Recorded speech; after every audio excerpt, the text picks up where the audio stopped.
going to finish off with our weekly end of the week tradition. And I think this is going to be a good one because, yeah, yes, it's time for Scott. Time for Scott with his 4-bore pistol. Are we ready? God, let's lower it. Let's check out this wrist breaker. You think you can find it, boy? I love the Robo-Dog. Shh. Shh. Yo. Use the Flammenwerfer. Hit him with the Flammenwerfer.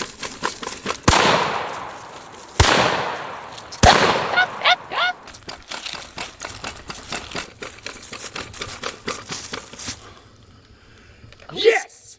He's had one, Crimson. He's had the Robo-Dog for a while. 2 hours later.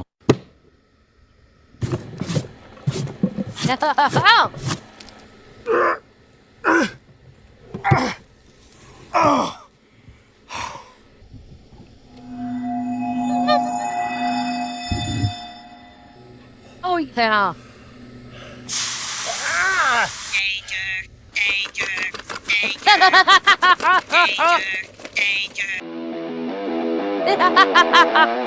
His neck was getting a little itchy. What's up, everybody? My name is Scott, and you're watching Kentucky Ballistics, and this behemoth of a firearm is a falling block, single-shot, 4-bore rifle. It has a 1-inch in diameter bore, weighs a little over 20 pounds, and produces over 200 pounds of felt recoil. Basically, she be kicking. This is one of my absolute favorite rifles, and today we have the handheld version of it. And I know what you're thinking, that is absolutely ridiculous. But here at Kentucky Ballistics, we push more envelopes than the post office. So without further ado, I present to you the 4. Well, that's definitely true when it comes to the Canadian post office these days. I will 100% agree with Scott on that one. The post office. So without further ado, I present to you the 4-bore pistol. This is the only one in the entire world. It is an absolute monster. We have a 1-inch bore. It is hammer fired, and this thing is basically a gigantic black powder pistol. We have here on the top, Holy crap. on the side here, we have Revelation 6, 7 through 8. And then on the back, we have the 4th Horseman. If you don't know what that means, just go read it. So my 4-bore rifle is actually a little bit bigger and a little more powerful than the original 4-bore rifles. It fires this, a 2,150 grain round, and it is absolutely wrecking your shoulder. And this is going to absolutely wreck my wrist. But the original 4-bores were actually firing rounds that were around 1 inch in diameter, but weighed from 1,200 grains upwards of 1,700 grains. And another thing here, this is a black powder. This is a black powder. This is not necessarily modern gunfire, modern shell. The recoil on this may not be as, granted, I'm guessing here, I've got to see how he loads it or how it, how he facilitates loading it. The recoil might not be as bad as the 4-bore rifle. When you're using black powder, the recoil on a black powder firearm is less than modern smokeless gunpowder. I think the recoil might be somewhat less. But again, it all depends on how the round is loaded, how much powder he's using, so on and so forth. So we gotta wait and see how that's all done.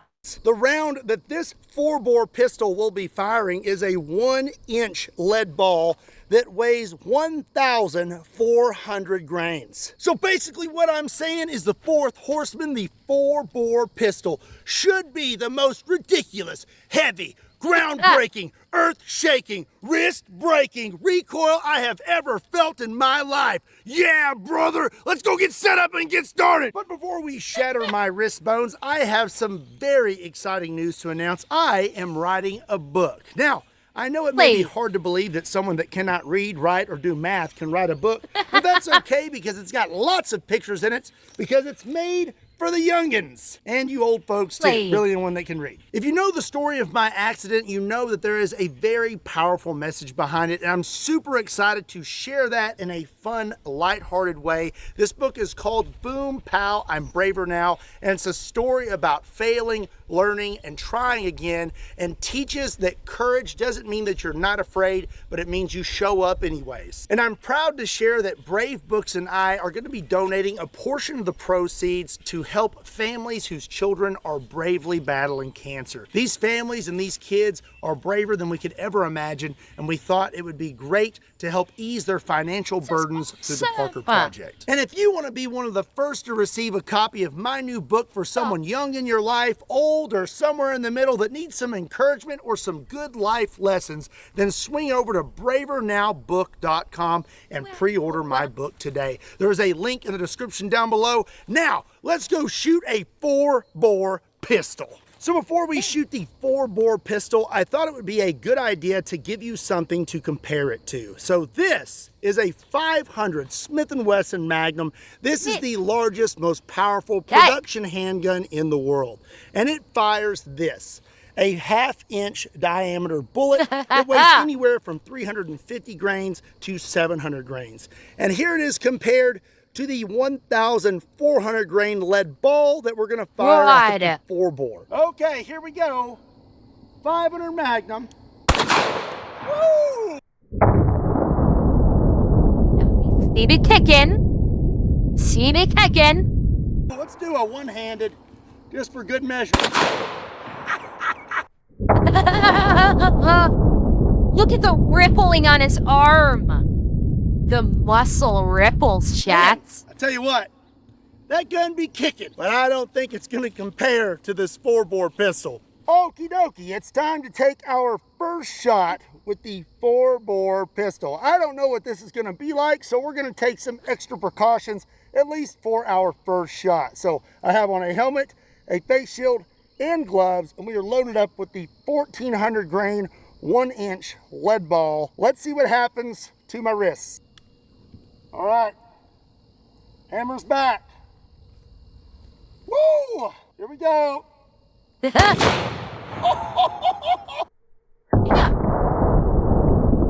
Yeah. Like, honestly, that recoil is not overly much worse than the 500 Magnum. It might have felt a little bit more, but on it, like, as far as like his ability to control it, about a little bit higher. He had a little bit higher of a rise at the end. Nothing insane though. Like it rose a little bit higher than the 500 Magnum, a little bit, but nothing he couldn't handle. Oh man! I tell you what, I gotta say, the 4-bore pistol is nothing to shake a stick at.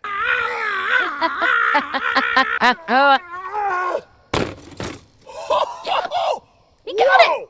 That has never happened. That actually kind of worries me because the odds of that happening are pretty slim. Maybe we should probably stop filming. Let's just cut the whole video. We're done. We're going home. Okay, well, our first target today for the 4-bore pistol is going to be 10 gallons of slime. I have 5 gallons of blue slime and 5 gallons of red slime. Okay, I am loaded up with another 1,400 grain 4-bore ball. Let's see if we can make it through this slime. And I tell you what, this time I'm going to do this one-handed. Okay. Hey, boy. Here we go.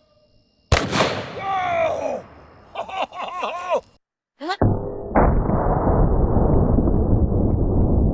You know what? Not that much, not overly much difference from the 500. Look at the ripple. Look at the amount of ripple in his musculature. Not that much difference of a ripple in the musculature, honestly. Look, up the top. Oh, that was nice. Yeah. I should turn that into an air freshener or maybe a scented candle. Oh. Yeah, Okay. Duran, that seems about right. Well, looks like slime is pretty good at stopping large projectiles because we made it through one jug. Oh, look at that. Then we made it into the second jug, which it is seeping. But I don't believe we made it through the back. Nothing my handy dandy microtech can't handle.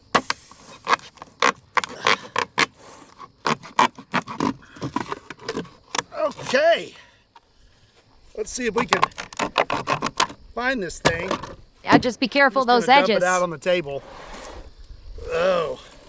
It's smoothbore, John. That is smoothbore. Oh. Good God. I'm not seeing it. Oh, there it is. It's gotta be in there, right? I just saw it. I literally just saw it. God, that was cool looking. Right there. There it is. It's right there. I'm not seeing it. It's gotta be in there, right? I guess I'm gonna have to get my hands dirty. This reminds me of that scene from Jurassic Park when she's going through the Triceratops duty. Oh, yep. Think we have a winner. There it is. And it still looks Nice. perfectly fine. I Yeah, could it does. probably use that again. Oh, I forgot to get my knife. So when I was a kid, there was a movie called Leprechaun, and it was absolutely terrifying. And if I'm being... I'm sorry. I'm fucking sorry. What? Chat, we watched Leprechaun on movie night. Back during Halloween. We watched it. Was it a good movie? Sure. Was it scary? Fuck no. Leprechaun was fucking hilarious. Even as a kid, Leprechaun would be hilarious. Not scary. It was Wilwick Davis speed pedaling on a fucking tricycle. We're driving around in a little, like, GoPro car. Or not GoPro, Power Wheels car. It was hilarious. Well, we don't know how old he was. He said he was a child. Don't know how old of a child he was. There was a movie called Leprechaun, and it was absolutely terrifying. And if I'm being completely honest, it still keeps me up at night. So up next, we're gonna see if I could defend myself from a greedy little leprechaun with my 4-bore pistol. All right, with these leprechauns, they're pretty quick. You don't want to give him time to dodge your shot, so we're gonna go point blank. Oh, God. Right. Here we go. Shoot him in the balls! Ew. Yeah, that recoil seemed even less.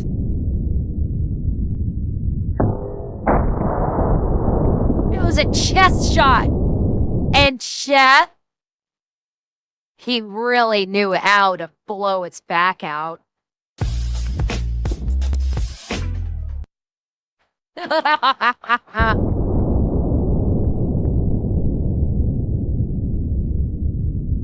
You're right, it did turn him into Asmongold. Blew his hat off. Make a wish. Okie dokie. Well, I found out today that leprechauns wear wigs. He is totally faking. This guy's bald. And maybe that's why he's so angry. And then if we take a look down here, he has a big old hole. And he is leaking some green goop. So I would say that shot was pretty effective. There you go. Pretty soon they did that in the movie. Now. So up next, I have an interesting target. These are stretch Armstrongs, and if you don't know this, they're actually pretty bulletproof. They will stop 9.45 and several other calibers. But what's going to happen when we blast these things point blank with a 4-bore pistol? Alrighty. Oh, this should be interesting. Let's see what happens. Oh, this is going to be interesting. Stop it. Oh, here we go. I love the flash and the smoke that come out of this thing. Holy spits! That was glorious! Okay, hold up. Did that thing have a hole in it before? Yes, it did. Okay. Oh. Okay, that did have a hole in it before. I think I am going to be a little surprised here. It looks like that stopped, that 4-bore ball.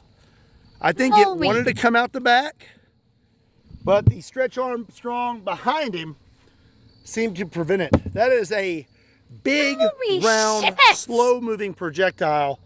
I'm really surprised he caught it. Okay, the military just needs to start making body armor made out of stretch Armstrong. I'm serious. Like, forget all the bullshit heavy plating. Just give every member of the service a vest covered in stretch Armstrongs, and you're good. You're good. You're gonna stop anything. These things will stop a fucking tank shell. They'll stop a 105 millimeter for fuck's sake. Just give them stretch Armstrong vests. You're good. Not to mention it'll scare the fuck out of the enemy to see a GI come run at them with a covered in naked blonde men. Blasted just out come the running ass of the table. It completely blew its ass out. So not only do you have protection, but you also have psychological warfare. Imagine a GI in the Middle East with a vest covered in stretch Armstrongs charging at a jihadist and screaming, "I'm gonna get your ass!" and he's covered in naked blondos. It would scare the shit out of the insurgents. They would turn around and just go, "Fuck this shit, I'm out." Make it happen, Army. Make it fucking happen. And he is absolutely singed. Let's see if we can get that out of there. I feel it. I feel it. It's what it's made of, Warthog. It's, yeah, that. Oh! Well, that's it right there. I really don't want to touch it because my hands are going to be so sticky. Okay. Ugh. Okay. That looks like it is a little deformed. Yeah, it's not perfectly round anymore. Oh my goodness. God. Ew. Oh God, that would suck.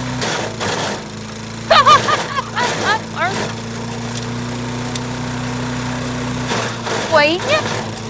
God, body parts are just flying everywhere.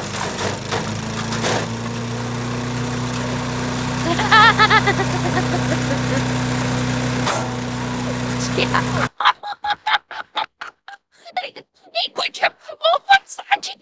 Did he drop that golf ball in there and it just fucking launched it? Oh my God. I gotta say that again. He dropped the golf ball and it just fucking launched the son of a bitch.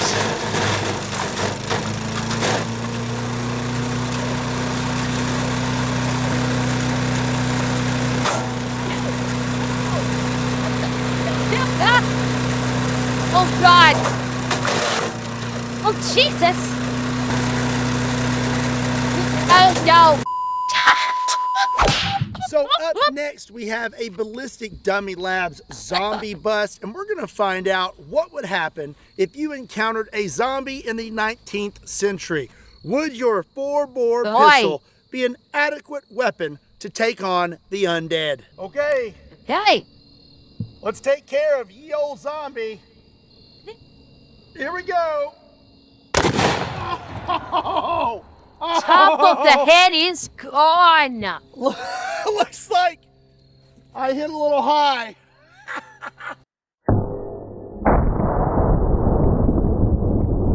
Just took the top of the head straight off.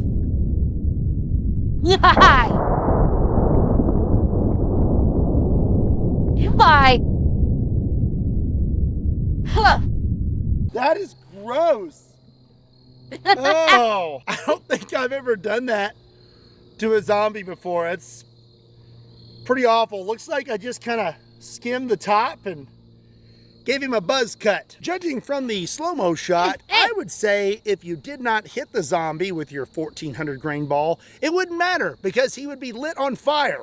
So as I mentioned before, I have a book coming out with Brave Books, and they do some great work. Brave Books is all about teaching values that build strong character, like grit, hard work, and overcoming fear. If you head over to bravebooks.com/KB, you can sign up for the Brave Book Club, pre-order my book, and receive a new Brave book every month delivered straight to your door. And here's the best part. If you sign up for the Brave Book Club today, you will get your first shipment by Christmas, and you will receive a free signed copy of my book along with a dino plush when it comes out. So be sure and check that out. That is bravebooks.com/KB. There is a link in the description down below. That's going to be it for today's video. I hope you enjoyed it. Let me know what you think about the 4-bore pistol in the comment section down below. Be sure and give today's video a like. Make sure you hit that subscribe button, and be sure and check me out on all other social media platforms. And if you want to get a shirt, swing over to KentuckyBallistics.com. There's a link in the description down below. And as always, my name is Scott. Thank you so much for watching. I'll see you next time. Nice.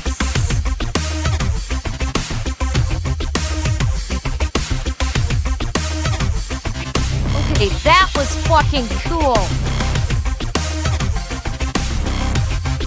That was really fucking cool. Although I still contend that the recoil on that thing honestly wasn't too much more than the 500 Magnum. I still think like it might have been a little bit more, but I still don't think it was that much more than the 500. Still awesome though. It's still fucking devastating.